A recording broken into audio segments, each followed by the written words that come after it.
ফটোশপে 7.0 অব্র বাংলায় যখন আমরা লিখতে যাই তখন কিন্তু এক ধরনের জিজ্ঞাসার চিহ্ন চলে আসে। তো এর কারণ হচ্ছে ওই ফন্টটিকে সঠিকভাবে সিলেক্ট না করা এবং অব্র কিবোর্ডের সেটিংস ঠিকভাবে না করা, এর কারণেই কিন্তু জিজ্ঞাসার চিহ্নগুলো চলে আসে। তো আমরা আজকের এই ভিডিওর মাধ্যমে দেখে নেব যে কীভাবে অব্র কিবোর্ড বাংলায় এই যে জিজ্ঞাসার চিহ্ন প্রবলেমগুলো সলভ করা যায়।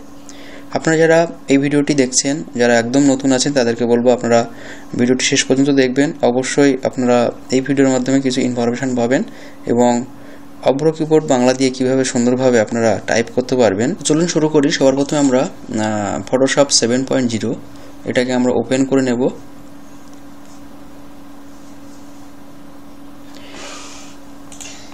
ফটোশপ 7 ওপেন হওয়ার পরে আমরা একটা নিউ পেজ ক্রিয়েট করব। একটা নিউ পেজ এখানে আমরা নিয়ে নিলাম, এটাকে মিনিমাইজ করব এবং এখানে অব্র কিবোর্ড যে সফটওয়্যারটি আছে আমরা ডবল ক্লিক করলাম, এখানে কিন্তু অব্র কিবোর্ডটি চলে এসছে। ঠিক আছে, তো এখানে দেখুন এখন ইংলিশ আছে, এটাকে যদি আমরা এভাবে ক্লিক করি মাউসের, আবার বাংলা হবে আবার ইংলিশ হবে।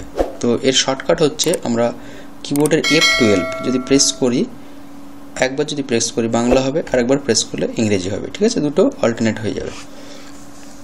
তো এখানে আমরা সবার প্রথমে ফটোশপ আসার পরে এখানে আমরা কয়েকটি কাজ করে নেব। ঠিক আছে, তো এখানে দেখুন ফটোশপ 7.0 এখানে যদি আমরা টাইপ করতে যাই তো সবার প্রথমে যে সেটিংসটি করতে হবে এটি হচ্ছে আউটপুট অ্যান্ড ইউনিকোড রিকমেন্ডেড। এখানে 7.0 কিন্তু অ্যাডাবি 7.0 মানে অ্যাডাবি ফটোশপের কথা বলছি। এখানে আপনারা কিন্তু ইউনিকোড যে ফন্টগুলি আছে আপনারা কম বেশি জানেন, এটা কিন্তু সাপোর্ট নেবে না।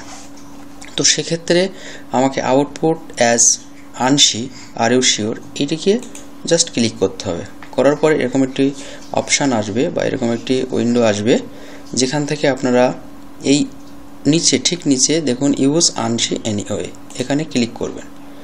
এবার আমরা এই পেজটাকে বড় করে নিচ্ছি Ctrl+ দিয়ে। এখানে আমরা কালারটা সিলেক্ট করলাম ব্ল্যাক এবং এখানে আমরা কিছু টেক্সট লিখব। ঠিক আছে, তো এখানে সবার প্রথমে আমাদের যে ফন্টে আমরা লিখব সেটি হচ্ছে আনসি হতে হবে এবং দেখুন ভার্সন 1 ভার্সন 2 এরকম থাকবে। তো এই ফন্টগুলি আপনারা লিপি ঘরে পেয়ে যাবেন। ঠিক আছে, আমরা এখানে সিলেক্ট করে নিলাম এবং আমরা যদি এখানে ল্যাঙ্গুয়েজটি সিলেক্ট করার পরে আমরা যদি লিখি, এখন দেখুন লেখা হচ্ছে। তো আমি এখানে লিখব আমার AMAR। তো এটা হচ্ছে আমরা ফোনেটিকে লিখছি। ঠিক আছে, ফোনেটিকে যেভাবে আমরা লিখি আমার দেশের DESHER, দেশের নাম NAM, নাম ভারতবর্ষ VHARAT, আচ্ছা ভুল লিখলাম BHARAT, ভারতবর্ষ BORSHO। আচ্ছা ভারতটা আমরা আগে লিখে নেব, যদি কোনো এরকম লম্বা ওয়ার্ড হয় সেক্ষেত্রে BHARAT, ভারতবর্ষ BORSO। ঠিক আছে, লেখার পরে আমরা এখানে স্পেসটা একটা গ্যাপ করে দিলাম। দেখুন এখানে কিন্তু খুব সুন্দরভাবে বাংলা টাইপটা হয়ে গেছে। তো এই প্রবলেমটা দেখুন, যদি এই সেটিংসে যদি ইউনিকোড থাকে সেক্ষেত্রে যদি আমরা এখানে লিখতে যাই দেখুন জিজ্ঞাসার চিহ্ন আসবে, যাই কিছু লিখি জিজ্ঞাসার চিহ্ন আসবে, কারণ ফটোশপ 7.0 কিন্তু ইউনিকোড সাপোর্টেড নয়, এই জন্য কিন্তু এই জিজ্ঞাসা চিহ্ন আসবে। এখানে আপনি যাই লিখুন কিন্তু কোনো লেখা আসবে না। তো যে সেটিংসটি দেখিয়েছি সেটি হচ্ছে আবার একবার দেখাই আপনাদের।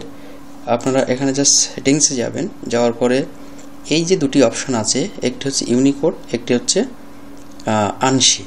এই দুটি ফন্ট মানে হয় আপনারা লিপিঘর বা অন্য কোনো সাইট থেকে আপনারা দেখতে পাবেন যে ইউনিকোড আর আনসি যেখানে লেখা থাকবে এই ফন্টটি যদি আপনি সিলেক্ট করেন বা আপনি ইনস্টল বা ডাউনলোড করেন সেক্ষেত্রে আপনি কিন্তু 7.0 ফটোশপে লিখতে পারবেন। ওকে, আর যদি আপনি ইউনিকোড করেন তাহলে কিন্তু এরকম PS বা আপার 2021, 22, 19, 20 এই ধরনের সফটওয়্যারগুলি তাই আপনারা খুব সুন্দরভাবে লিখতে পারবেন।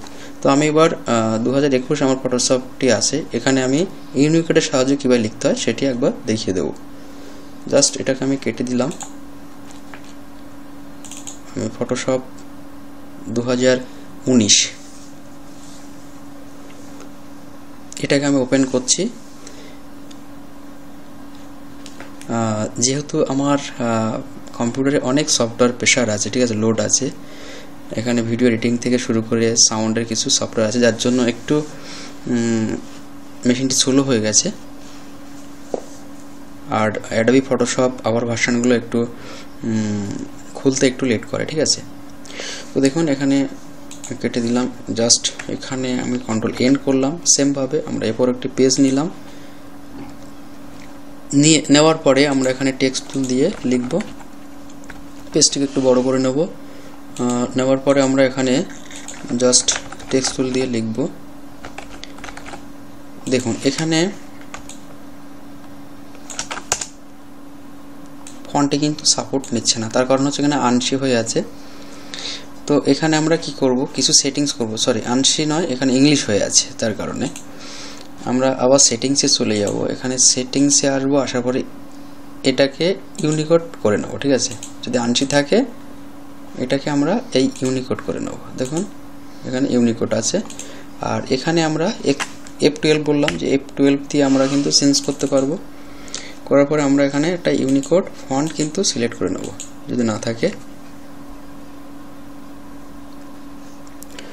তো এখানে আমার অনেক ফন্ট আছে ইউনিকোডের।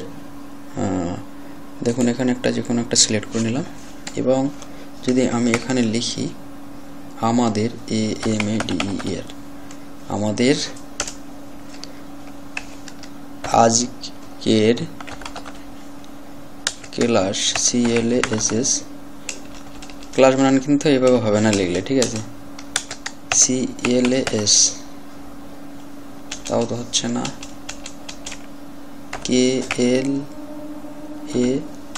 KLAS, হ্যাঁ ক্লাস, আজকের ক্লাস অভ্র AVRO, অভ্র বাংলা BANGLA, বাংলা দিয়ে DIY দিয়ে কিভাবে বাংলা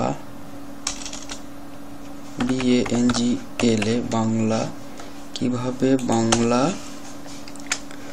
টাইপিং TIPING।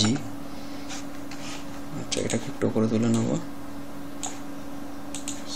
হয়নি।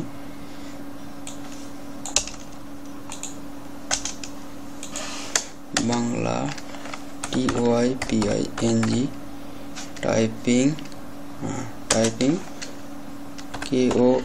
KORTA করতে হয়। এখানে নিচে নিয়ে আসো। আজকের আমাদের ক্লাস অভ্র বাংলা দিয়ে কিভাবে বাংলা টাইপ করতে হয়, ঠিক আছে।